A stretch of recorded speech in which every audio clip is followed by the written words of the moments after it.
মুফাসসিরিনে কেরাম বলেন, এক নাম্বার, প্রথমবার তার কলবকে জমজম পানি দ্বারা ধৌত করলেন এই কারণে যেন তার ভিতর যে শিশু সুলভ যে আচরণ পাওয়া যায়, মানুষ যখন ছোট থাকে তখন মানুষের ভিতরে শিশু সুলভ কিছু আচরণ থাকে, দৌড়াদৌড়ি, ছোটাছুটি, মারামারি, পারাপারি, লাপালাপি, রাসূল যেন সেইগুলা থেকে পবিত্র থাকতে পারে। এই জন্য শিশুকালে রাসূলুল্লাহ সাল্লাল্লাহু আলাইহি সাল্লামের বক্ষ বিতরণ করে কলবে আতহারকে জমজমের পানি দ্বারা ধুয়ে দেওয়া হয়েছে। দ্বিতীয় নম্বরে রাসূলুল্লাহ সাল্লাল্লাহু আলাইহি সাল্লামের কলবকে জমজমের পানি দ্বারা ধৌত করা হয়েছে। বয়স যখন রাসূলুল্লাহ সাল্লাল্লাহু আলাইহি সাল্লাম বয়স 20 বছর হয়েছে, রাসূলুল্লাহ সাল্লাল্লাহু আলাইহি সাল্লাম যখন যৌবনকালে পদার্পণ করলেন, যৌবনে পদার্পণ করলেন, ওই যৌবনকালে রাসূলুল্লাহ সাল্লাল্লাহু আলাইহি সাল্লামের বক্ষ বিতরণ করা হয়েছে। কেন বক্ষ বিতরণ করা হয়েছে? এই জন্যে যে রাসূলুল্লাহ সাল্লাল্লাহু আলাইহি সাল্লাম যেন যৌবনের উন্মাদনায় পড়ে যৌবনে উত্তেজিত হয়ে যেন রাসূলুল্লাহ সাল্লাল্লাহু আলাইহি সাল্লাম কোনো খারাপ কাজের মধ্যে জড়িত না হয়, এই জন্য 20তম বছরে রাসূলুল্লাহ সাল্লাল্লাহু আলাইহি সাল্লামের বক্ষ বিতরণ করে কলবে আতহারকে বের করে জমজমের পানি দ্বারা ধুয়ে দেওয়া হয়েছে। 3 নম্বরে রাসূলুল্লাহ সাল্লাল্লাহু আলাইহি সাল্লামের কলবে আতহারকে পবিত্র আত্মাকে বের করে জমজমের পানি দ্বারা ধৌত করা হয়েছে মেরাজের রজনীতে। কেন ধৌত করা হয়েছে? কেন বক্ষ বিতরণ করা হয়েছে? এই জন্য বক্ষ বিতরণ করা হয়েছে যেন রাসূলুল্লাহ সাল্লাল্লাহু আলাইহি সাল্লাম এক জগৎ থেকে আরেক জগতে যাওয়ার উপযোগী হয়ে যায়। রাসূলুল্লাহ সাল্লাল্লাহু আলাইহি সাল্লাম যেন আল্লাহর সাথে সুন্দরভাবে কথোপকথন করতে পারে, দেখা সাক্ষাৎ করতে পারে, এই যোগ্যতা অর্জনের জন্য বক্ষ বিতরণ করে কলবে আতহারকে বের করে জমজমের পানি দ্বারা ধৌত করে দেওয়া হয়েছে। রাসূলুল্লাহ সাল্লাল্লাহু আলাইহি সাল্লামের বক্ষ বিতরণের পর রাসূলুল্লাহ সাল্লাল্লাহু আলাইহি সাল্লাম জিবরাইল আমিন মিকাইল আমিনকে নিয়ে সামনে অগ্রসর হলেন। একটা জান্নাতি জানোয়ার নিয়ে আসলেন। মসজিদে হারাম থেকে মসজিদে আকসা যাওয়ার জন্য একটা বাহন নিয়ে আসলেন। এই বাহনটি দুনিয়ার কোনো বাহন নয়, এই বাহনটি হলো জান্নাতি বাহন। যে বাহনের নাম হলো বোরাক। খচ্চরের চাইতে একটু ছোট, গাধার চেয়ে একটু বড় সাইজ। এই মুফাসসিরিনে কেরাম বলেন এই গাধার আকৃতি হলো খচ্চরের চাইতে ছোট, গাধার চাইতে বড়। এটার দ্রুতগামিতা কেমন? চোখের দৃষ্টি যেখানে পড়ে সেখানে তার কদম পড়ে, এত দ্রুতগামী। এই ভ্রমণকারী সাওয়ারি আর কেউ তোমার পিঠে উঠে নাই।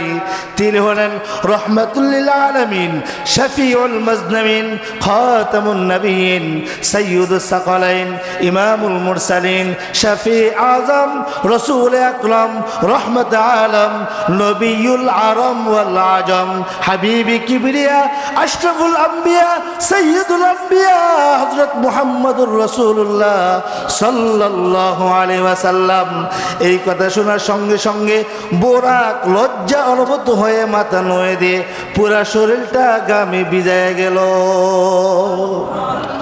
বোরাকের পুরা শরীরটা ঘামে ভিজে গেল সবে। এবার মাথা নুয়ে দিয়ে রাসূলুল্লাহ সাল্লাল্লাহু আলাইহি সাল্লামকে পিঠে উঠায় নিলেন। জিবরাইল আমিন মিকাইল রাসূলুল্লাহ সাল্লাল্লাহু আলাইহি সাল্লাম সহ রওনা হলেন মসজিদে হারাম থেকে মসজিদে আকসা। মসজিদে হারাম থেকে মসজিদে আকসা রওনা। এবার প্রতিমধ্যে একজন বৃদ্ধা লোকের সাথে দেখা, একজন বৃদ্ধার সাথে দেখা। বৃদ্ধা রাসূলকে ডাকে। জিবরাইল আমিন বলে রাসূল দাঁড়ায়েন না, সামনে অগ্রসর হন। এরপরে কতটুকু যাওয়ার পরে এবার একজন বৃদ্ধ লোকের সাথে দেখা। তিনিও রাসূলকে আহ্বান করেন, ডাকতেছেন।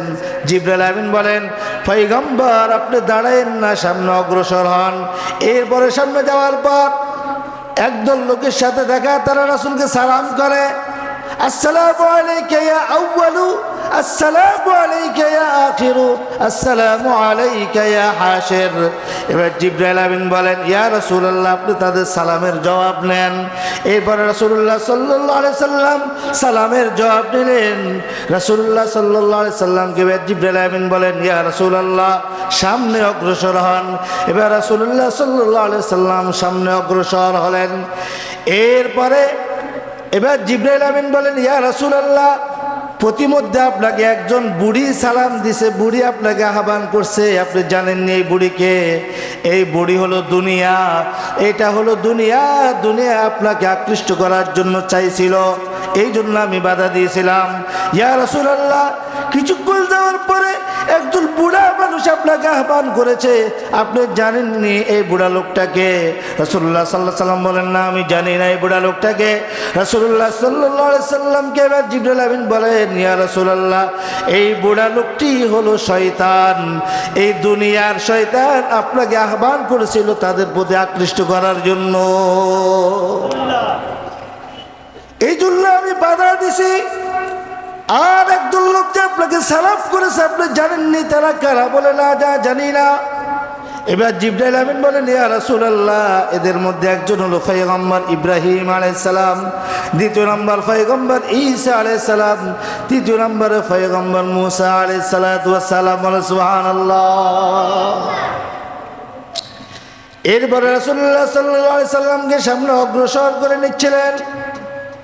প্রতিমধ্যে রাসূলুল্লাহ সাল্লাল্লাহু আলাইহি সাল্লাম দেখলেন একদল মানুষ, তাদের নখগুলা বড় বড় তামার মতো, তাদের হাতের নখ হলো বড় বড় তামার মতো বড় বড় নখ।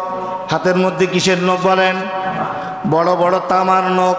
ওই তামার নখ দিয়ে নিজেদের মুখকে নিজেরা আশ্রয়াইতেছে, নিজেদের চেহারাকে নিজেরা আশ্রয়াইতেছে তামার নখ দিয়া। রাসূলুল্লাহ সাল্লাল্লাহু আলাইহি সাল্লাম জিজ্ঞেস করলেন, জিবরাইল, এরা কারা? জিবরাইল আমিন বলেন, এরা হলো আপনার উম্মতের ওই সমস্ত লোক যারা মানুষের পিছনে মানুষের গীবত শিকায়াত করে, মানুষের দুঃচর্চা করে, মানুষের গীবত করে। অন্য ভাইয়ের গীবত করা মানে হলো তার জীবন্ত গোস্তগুলাকে টেনে টেনে খাওয়া। এই জন্য গীবত থেকে হেফাজত থাকতে হবে, শিকায়াত থেকে হেফাজত থাকতে হবে, অন্য দুঃচর্চা থেকে হেফাজত থাকতে হবে। রাসূলুল্লাহ সাল্লাল্লাহু আলাইহি সাল্লামকে বাইতুল্লাহ থেকে বাইতুল মাকদাস যাওয়ার পথে অনেক নিদর্শন দেখালেন, জান্নাত দেখালেন, জাহান্নাম দেখালেন, জাহান্নামের অনেক আযাব গজব দেখালেন, কোন কোন অপরাধে কোন কোন শাস্তি সব দেখাইয়া দিলেন। মসজিদে হারাম থেকে মসজিদে আকসা পর্যন্ত সব দেখাইলেন। প্রথম নম্বর দেখাইলেন গীবতকারীর শাস্তি, দ্বিতীয় নম্বরে দেখালেন সুদখোরের শাস্তি। রাসূলুল্লাহ সাল্লাল্লাহু আলাইহি সাল্লাম যাচ্ছেন, প্রতিমধ্যের মধ্যে সাঁতার কাটতেছে, পাথরকে লোকমা বানায়া খাইতেছে। বলো, ওরা কারা? জিবরাইল আমিন বলে, ইয়া রাসূলুল্লাহ, আপনার উম্মতের মধ্যে যারা মানুষের মাথার ঘাম পায়ে পেলে রক্তকে পানি করে পরিশ্রমকৃত টাকাকে সুদ হিসাবে খাইছে, তাদের জন্য আল্লাহ তাআলা শাস্তির ব্যবস্থা করেছে। এই জন্য যারা সুদ খাইতেছেন ভালো হয়ে যান। আপনাদেরকে কাল কিয়ামতের ময়দানে জাহান্নামের মধ্যে খাওয়াবে, পাথরের লোকমা বানায় বানাইয়া রক্তের দরিয়ার মধ্যে হাবুডাবু খাবে। কেন রক্তের দরিয়ার মধ্যে হাবুডাবু খাবে? এই জন্য ওই যে মানুষের রক্ত ঝরানো টাকাকে তারা সুদ হিসাবে খাইছে। কথা কয় না? রক্ত পানি হয় না? টাকা উপার্জন করতে কি রক্ত পানি হয় না? এই জন্য সমুদ্রের মধ্যে রক্তের সমুদ্রের মধ্যে হাবুডাবু খাওয়াবে। এরপরে রাসূলুল্লাহ সাল্লাল্লাহু আলাইহি সাল্লামকে জিবরাইল বলেন, ইয়া রাসূলুল্লাহ, সামনে আগান। রাসূলুল্লাহ সাল্লাল্লাহু আলাইহি সাল্লাম সামনে আগাইতেছে। কিছু দূর যাওয়ার পরে দেখলেন কিছু সংখ্যক নারী, কিছু সংখ্যক পুরুষ, তাদের সামনে এক পাতিল কাঁচা গোস্ত আছে আর এক পাতিল পাকানো গোস্ত। কিন্তু পাকানো গোস্তকে বাদ দিয়ে তারা বসে বসে কাঁচা গোস্তগুলা খাচ্ছে। কিসের গোস্ত কথা বলেন না কেন? হ্যাঁ, কিসের গোস্ত খাচ্ছে? কাঁচা গোস্তগুলা খাইতেছে, পাকানো গোস্ত বাদ দিয়া। রাসূলুল্লাহ সাল্লাল্লাহু আলাইহি সাল্লাম বলেন, জিবরাইল, এদের সামনে পাকানো গোস্ত বাদ দিয়ে কাঁচা গোস্ত গুলা এবং এই দুর্গন্ধজনিত গোস্তগুলা তারা খাইতেছে। বাসি গোস্ত, কাঁচা গোস্ত, নষ্ট গোস্তগুলা তারা কেন খাচ্ছে? পাকানো ভালো গোস্তগুলা বাদ দিয়া। জিবরাইল আমিন বলেন, ইয়া রাসূলুল্লাহ, এরা আপনার উম্মতের মধ্যে ওই সকল লোক যারা ঘরে নিজের হালাল স্ত্রী রেখে পতিতালয়ে বিভিন্ন নারীর সাথে অপকর্ম জড়িত হইত। নিজের হালাল স্ত্রীকে ঘরে রেখে অবৈধ কাজে জড়িত হইত। এই জন্য এদেরকে কাঁচা গোস্ত খাওয়ানো হচ্ছে, পাকা গোস্ত থাকা সত্ত্বেও। এইবার রাসূলুল্লাহ সাল্লাল্লাহু আলাইহি ওয়াসাল্লাম সামনে অগ্রসর হলেন, দেখলেন রুটি পাকানো তন্দুর। দেখেন না শহরের মধ্যে তন্দুর আছে না নাই? তন্দুর, এরকম রুটি পাকানো চুলার মধ্যে একদল নরনারীকে আগুনের মধ্যে পোড়াইতেছে। তাদের লজ্জাস্থানের মধ্যে সাপ দর্শন করতেছে, সাপ দর্শন করতেছে। রাসূল বললেন, এরা কারা?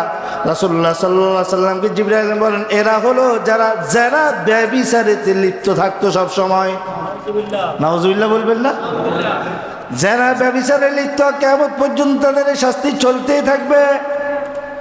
যারা যারা ব্যভিচারের মধ্যে লিপ্ত ছিল, তন্দুরের চুলার ভিতরে আগুনের মধ্যে পোড়াবে আর সাপে দর্শন করবে লজ্জাস্থানে। এরপরে সামনে অগ্রসর হলেন, দেখলেন একদল লোকের জিহ্বাকে কাশি দ্বারা কাটা হচ্ছে, জিহ্বাকে কাশি দ্বারা কাটা হচ্ছে। রাসূলুল্লাহ সাল্লাল্লাহু আলাইহি ওয়াসাল্লাম জিজ্ঞেস করলেন, জিবরাইল, এরা কারা? ও জিবরাইল, এরা কারা? জিবরাইল বলেন, এরা হলো ওই সমস্ত লোক যারা মানুষকে দ্বীনের দিকে আহ্বান করতো, সৎ কাজের আদেশ করতো, কিন্তু নিজেরা আমল করতো না। মানুষকে দ্বীনের দিকে ডাকতো, মানুষকে সৎ কাজের উপদেশ দিত, কিন্তু নিজেরা তা আমল করতো না, নিজেরা তা পালন করতো না। এই জন্যে আল্লাহ তাআলা কিয়ামত পর্যন্ত তাদের এই শাস্তির ব্যবস্থা রেখেছেন। ফেরেশতারা তাদের জিহ্বাগুলাকে প্রতিনিয়ত কাশি দ্বারা কাটবে আর ভালো হয়ে যাবে, আবার কাটবে আবার ভালো হয়ে যাবে।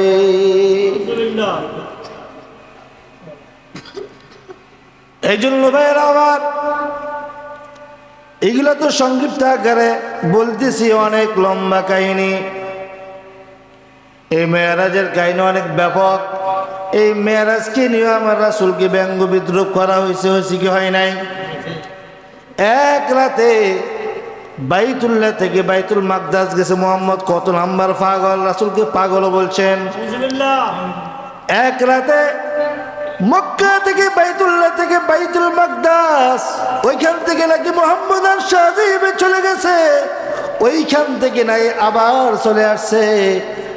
রাতের জায়গায় অজুর পানির জায়গায়, বদনার জায়গায়, রাতের জায়গায়, সময়ের জায়গায়। এই সময়কে পরিচালনা করেন যিনি, তিনি কে? জোরে আওয়াজ দিয়ে বলেন।